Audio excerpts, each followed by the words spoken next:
Welcome back to Primetime News. Special welcome to folks on OneSpotMedia.com. Up first this evening, the results of the latest RJ Gleaner Communications Don Anderson poll have shown mixed reactions to the issues surrounding the recent appointment of an acting Chief Justice. The poll, which was conducted from February 22 to 26, examined a number of issues relating to the judiciary. TVJ's Vashon Brown now joins us live with more. Vashon? Thank you so much, Archie and Doreen. Well, this latest poll examined whether the Prime Minister's decision to appoint an acting Chief Justice trampled on judicial independence. It also looked at the subsequent action of 97 judges and whether the statement issued by the judges after their meeting would have affected their ability to make independent decisions if the matter ended up before the courts. Though Justice Brian Sykes has been officially appointed the country's Chief Justice, some say the question of whether it was constitutional for the Prime Minister to have appointed Justice Sykes to act in the post remains unsolved. Contention over the past few weeks about two constitutional principles, judicial independence and the separation of powers. The Prime Minister's intention is not to interfere with the independence of the judiciary. I am convinced now that the only appropriate course that one should take in this matter is to have the courts make a determination.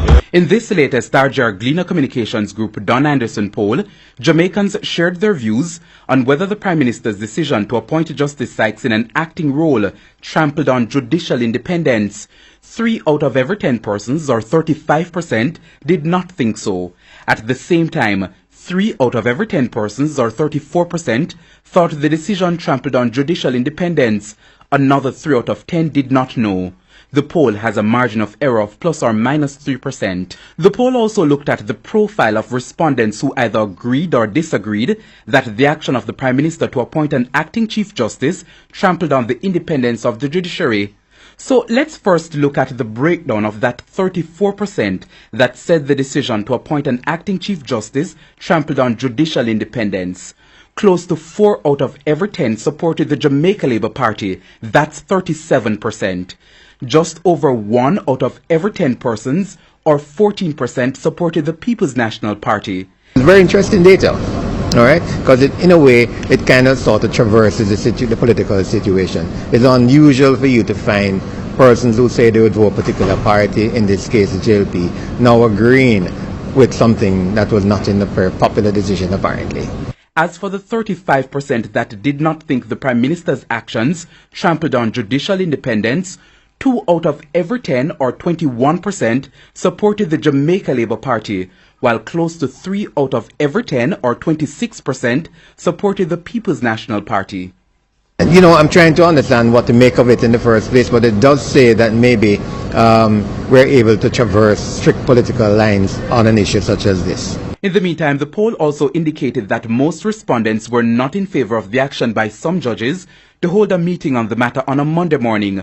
Almost 5 out of every 10, or 46%, did not agree with the judge's Monday meeting, while 3 out of every 10, or 31%, agreed with the Monday meeting. Another 2 out of every 10 did not know whether they agreed or disagreed. The poll also sought to get views on whether the statement the judges issued later in the day after their meeting would have affected their ability to make independent decisions if the matter ended up before the courts. 3 out of every 10, or 31%, said it would have affected their ability.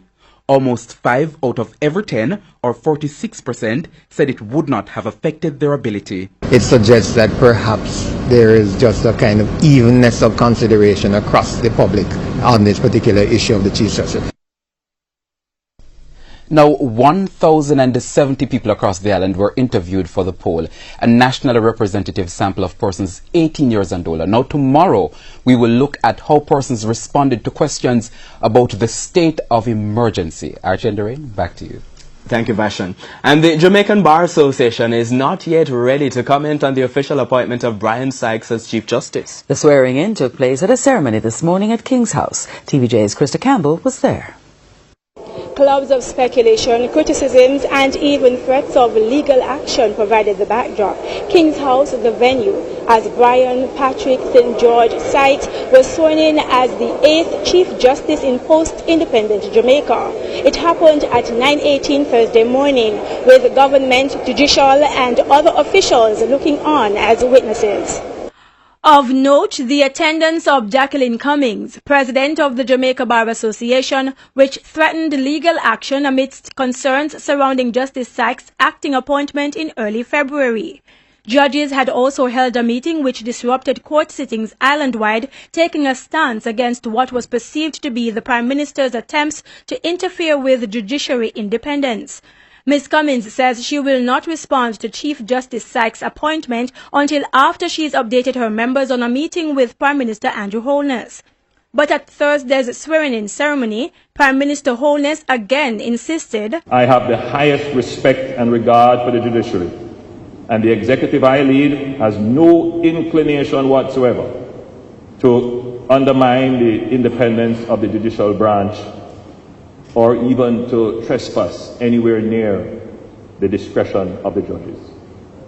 We are interested in a partnership to ensure the efficiency and accountability of the judiciary to the people. I think Justice Sykes has been universally recognized as a good choice for the position of Chief Justice. We supported his appointment from as far back as January when the Prime Minister first spoke to me. And quite frankly, I think that he should have been confirmed in the post from day one. It was an untidy situation that needn't have arisen. But thankfully, all is now straightened out. I know Mr. Sykes for the last 30 years.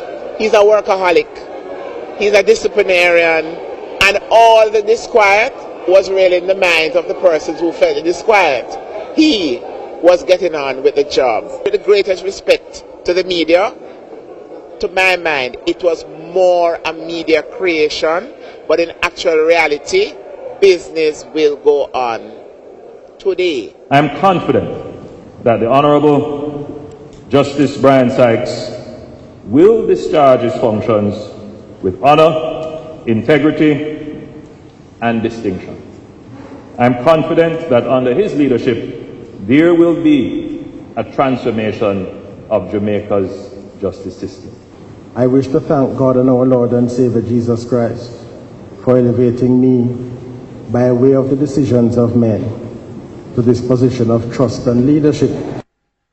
And as for the public disquiet surrounding the Chief Justice's acting appointment to begin with, Opposition Leader Dr. Peter Phillips says it is a teachable moment. It's important to pay attention not only to the laws as written, but to the spirit of the laws and to the behavior of learned men and women who have come before. Krista Campbell, TVJ News. The Counterterrorism and Organized Crime Investigation Branch, CTOC, is now investigating an overseas work program which has turned out to be a scam. A number of people turned up at a place in Christiana, Manchester to leave for the program, but they were left stranded. As TVJ Shamela Mitchell reports, a woman has been arrested in connection with the scam. An angry crowd gathered at the Christiana police station in Manchester Wednesday morning to voice concerns about an overseas work program that turned out to be a scam. No one wanted to speak on camera except for this lady, Karen Codlin. Miss Codlin says they signed up with a group to get jobs on an overseas work program. They were told to meet at a central point in Christiana on Wednesday, February 28, where a bus would pick them up and take them to the airport. But after hours of waiting, no bus arrived. Several telephone calls were made to the persons who had been organizing the trip, but they were unable to make contact. All I know is more than 30 people come here this morning to go from 3 o'clock to go from Philadelphia. So, you understand? Okay. People get here this morning from 2:30. From 2:30 we go acquiring because of the scamming thing. Them thing I need to cut out. Miss Codlin says they spent a lot of money on this program. It is believed persons paid sums ranging from 60,000 to almost 150,000 Jamaican dollars. She says some even sold their animals to pay for the trip. But she's blaming the government for allowing this to happen to them as they're all unemployed. People want job and the Jamaican government ain't doing nothing, so that's why people are here being scammed because of the recklessness of the Jamaican government. People need work, they want farm work card, because listen to me, if they had gotten chance to get the farm work card, this thing wouldn't be happening. Reason is them want work, them have foreign, not really say being foreign minded, but they want the opportunity to go to abroad to take care of their family. Ms. Codlin is calling on the government to intervene. A flyer from the organizers promised jobs as carpenters, plumbers, painters, massage therapists, practical nurses, truck drivers, forklift operators and teachers. Meanwhile, head of Manchester Police Superintendent Wayne Cameron says a detective from the Counter-Terrorism and Organized Crime (CTOC) investigation branch has taken over the investigation and a woman is in custody. Superintendent Cameron says statements are now being collected from the persons believed to have been scammed. Shamela Mitchell, TVJ News. Now to another type of scam, a fuss over flour being substituted for cocaine. Police say criminals are using ingenious ways to sell flour to people claiming it's cocaine, and it's causing a series of reprisal attacks throughout Clarendon. Details from TVJ's Kalisha Williams. Fake taxes, fake news, now it's fake drugs. At least that's what the police say is causing havoc in Clarendon. Criminals were getting crafty by selling flour to people as if it's cocaine. Senior Superintendent of Police Steve McGregor believes the fake cocaine trade has led to a series of reprisal attacks. This as irate customers seek revenge. He pointed out that it is especially popular in the community of Racecourse. This is causing a lot of disgruntled people to be coming into your area to get back their money or to reprise. And children are on the streets, family members when they are looking for cousins and sons and daughters who are doing this. It can cause major mayhem down here. Speaking at the opening of a resource center in Racecourse on Wednesday, SSP McGregor condemned the activity. He said the fake drug trade is likely to breed other criminal activities in the area, which is why the people of Racecourse are being warned. We want to encourage you all to desist from this and those who know to work with the police for us to deal with this. While championing the impact the resource center will have on community building, he stressed that residents should be more proactive in turning over criminals to the police. The police cannot do it all by themselves. And when we get this sort of assistance from social agencies and NGO, we are encouraged and we will go on to do the work to ensure that we manage this crime and violence situation. And I'm overly optimistic that we're on the right track. Kalisha Williams, TVJ News. A top story this evening, mixed results. The latest RGR Gleaner Communications Group Don Anderson polls on issues surrounding the appointment of an acting Chief Justice. And still ahead, Jamaican track and field athlete accused of recording a woman having sex and fondling her. Massive repair bill, $2 billion to fix major issues at the Cornwall Regional Hospital. And in business news, profits dip at Caribbean Cement. We'll be right back. Welcome back. Continuing the news.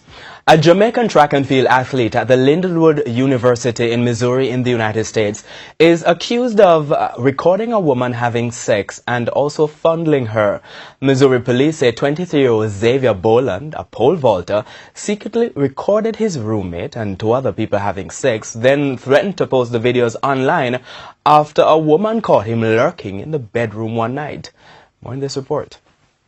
23-year-old Xavier Boland is charged with 3 felony counts of invasion of privacy. He faces up to 4 years in prison for each count if convicted. He's accused of making videos of people having sex without their knowledge or consent. Most likely we think he was either set up a camera in the room or he filmed from outside the room through a window.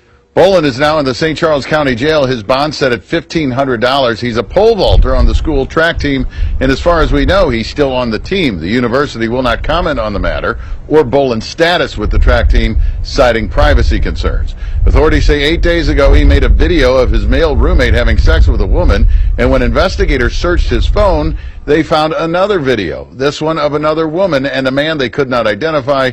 The probable cause statement says Bolin recorded the videos through the window blinds from outside the residence. So it's never been easier to introduce technology into intimate relationships, I guess. And so if you're going to choose to play that game, you got to be really careful and understand that there's some pretty big consequences that could be at stake. I don't think that there's any reason that you should be staying on the team, especially in that kind of situation where it's very sensitive if there's other students involved. A crime's a crime, so if you're responsible for it, you need to be held accountable. The probable cause statement says Bolin has admitted to making the videos, but he denies an accusation of sexually assaulting one of the female victims in these cases. The prosecutor says further charges regarding that may be forthcoming pending further investigation. It will cost roughly $2 billion to complete repairs at the Cornwall Regional Hospital in Montego Bay, St. James. Health Minister Dr. Christopher Tufton made the disclosure at the Standing Finance Committee of Parliament meeting, which is being analysing the 2018-2019 budget. TVJ's Andrea Chisholm reports. About $800 million have been spent to fix issues affecting the Cornwall Regional Hospital, but still, stakeholders complain they're affected by noxious fumes. As the authorities attempt to fix one problem, another surfaces. Health Minister Dr. Christopher Tufton says it's challenging, but work continues, getting rid of mold, fixing the ventilation system and the chimney. In another 2 weeks, we're going to be removing the boiler from underneath the building and shutting down and capping that chimney stack. So as it relates to that as a source of the contamination, that will be out of commission permanently. The repair bill for the hospital, roughly $2 billion. Of that amount, between 500 and 600 million accounts for the bulk of the significant expenditure on the HVAC system, the new system. That system has been designed, tenders were issued, it has been closed, and I think a bidder has been selected, if I'm not mistaken, or just about to be. And the UDC, as the agency, is the agency helping us to put that together. In the meantime, the linear accelerator machine at the St. Joseph's Hospital to treat cancer patients should be commissioned in April. And for the long-awaited cardiac unit at the Bustamante Hospital for Children, the operating theatre is now active. I think it has done probably about 10-15 heart surgeries so far, and the cath lab should be finished by about May, June. The 150,000 Jamaicans with kidney problems are also of concern. Some patients receive free dialysis in public healthcare facilities. The health minister says it costs about $45,000 weekly on average for private dialysis 3 times per week. We are trying to expand the services we offer while promoting the concept of public-private arrangements to try and get cheaper dialysis procedures. We have one such proposal that we're considering now, using Indian technology with a local entity, and we're prepared to facilitate by providing space within our institutions in order to get the price down. Jamaicans are also reminded to watch what they eat and exercise regularly. Andrea Chisholm, TVJ News. And still at the Standing Finance Committee, there are renewed concerns about the slow pace at which the medical ganja industry is developing. Both government and opposition MPs agree that much more needs to be done in order for Jamaica to benefit from gains being enjoyed overseas. Here's TVJ's Janella Pursues. While the medical ganja industry is exploding overseas, there's a view that Jamaica, believed to be the envy of the world where ganja is concerned, continues to lag. The Cannabis Licensing Authority, CLA, established in 2015 as regulator of the industry, has issued 6 licenses for legal operation as at January 2018. In the 2018-2019 estimates of expenditure, $113 million has been allocated to the CLA, with revenue projected projections is set at a mere $5.5 million. When quizzed, Industry, Commerce and Agriculture Minister Carl Samuda, although noting that the allocation was sufficient, said he was not satisfied with the pace at which licenses are approved. We have had discussions within the ministry, and we have decided that we are going to look seriously at the entire construct of the board itself. It is the view of many that it is too cumbersome and lends itself to unnecessary bureaucracy and delay. And I certainly anticipate that we will see some significant changes this year. With not much happening in the sector, opposition spokesman on finance and planning Mark Golding highlighted the possible fallout with investors. As an attorney at law, which I wear, that's another hat I happen to wear, we see a lot of interest from investors in a variety of countries wanting to invest. They are frustrated often by the way in which the bureaucracy treats with them and their applications and the slow pace at which it is moving. He's also concerned that export regulations, which were promised last year, are still not in place. That is critical because everybody who's investing in this wants to be able to take advantage of the world market opportunities that there are, and they're continuing to open up. Germany, for example, which produces none, has now allowed physicians to recommend cannabis, medical cannabis treatment. That's a massive market. The suggestion was also made that given the refusal of the local banking sector to do business with legitimate ganja industry players, a credit union comprising stakeholders could be established, but the BOJ would have to be on board. Finance Minister Audley Shaw, however, revealed that discussions have begun with the BOJ with the hope of finding solutions to this obstacle. One of our entrepreneurs in Jamaica has received an unprecedented approval for a cannabis-based drug to treat leukemia, a special strain of leukemia. And this drug is the only drug available to treat that particular condition. Approved, Mr. Chairman, by the Food and Drug Administration of the United States of America. I'm talking about Dr. Henry Lowe. Has gotten that approval, And I don't think and yet, under the de-risking problems with the banking, the banks want to close down his local cannabis license, cannabis operation because of that same de-risking thing. Janella Precious, TVJ News. The Road Safety Unit says it will be ramping up road safety measures in coming weeks as it foresees challenges in meeting its reduction target this year. There has been a reduction in road fatalities so far when compared to the same period in 2017, but the unit says trends in recent traffic crashes are worrying. TVJ's Herman Green reports.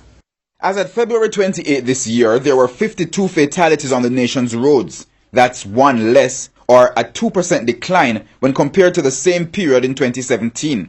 But despite the decrease, Director of the Road Safety Unit, Kenute Hare, says data gathered from the Motor Vehicle Event Data Recorder, or black box, at several crashes show one common factor. We are analyzing the black boxes of motor vehicles involving traffic crashes, and we are finding speeds of up to 110 kilometers per hour, the vehicles, with other vehicles and that is cause for profound concern. He says with that and other blatant disregard for traffic laws, the unit sees a major challenge in reaching its target of less than 300 road fatalities for this year. However, plans for a robust education campaign are being fine-tuned to be implemented in a matter of weeks. We're going to have programs both in print, electronic, and social media. We're going to meet people at their communities. We are going to go to expos. We are going to have a lot of on-the-road activities with the police, which we have been doing. We're just putting some materials together to begin our operations in April across the country, whereby we will be meeting motorists face-to-face, so the police will be stopping people across various corridors, and we will use the opportunity to provide them with quality road safety information. The program will also include education in schools, which will teach children to not only buckle up, but to call the police and report situations where they are not. He says pedestrians and motorcyclists are the two most problematic groups, as pedestrians tend to cross roadways haphazardly and motorcyclists continue to speed and have not been wearing helmets. Enforcement of the new Road Traffic Act is also expected to play a critical part in the Road Safety Unit's plans for this year. Fines are for lawbreakers, and you don't have to be a lawbreaker. It's a matter of your choice. You made a choice to violate the laws of the land. You made a choice not to drive properly on the network. So we ask persons to avoid paying these hefty fines, right? Let us have a discussion about practicing proper road etiquette, because you won't be prosecuted if you're not in violation. Herman Green, TVJ News.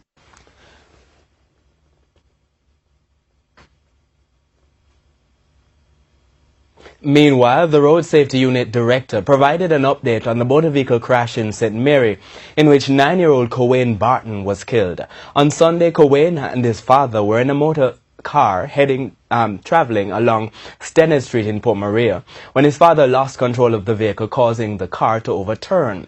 Cowain died while his father was hospitalized. The father of that motor vehicle was speeding and they collided with an object, and by collision with that object, his son was thrown out of the vehicle because his son was not wearing seatbelt. Well, the father also wasn't wearing a seatbelt. And those things are cause for concern. They appeal to parents out there and guardians. Ensure that the children are buckled up. Because once persons are thrown out of a motor vehicle, the forces that are acting on the body can be very perilous.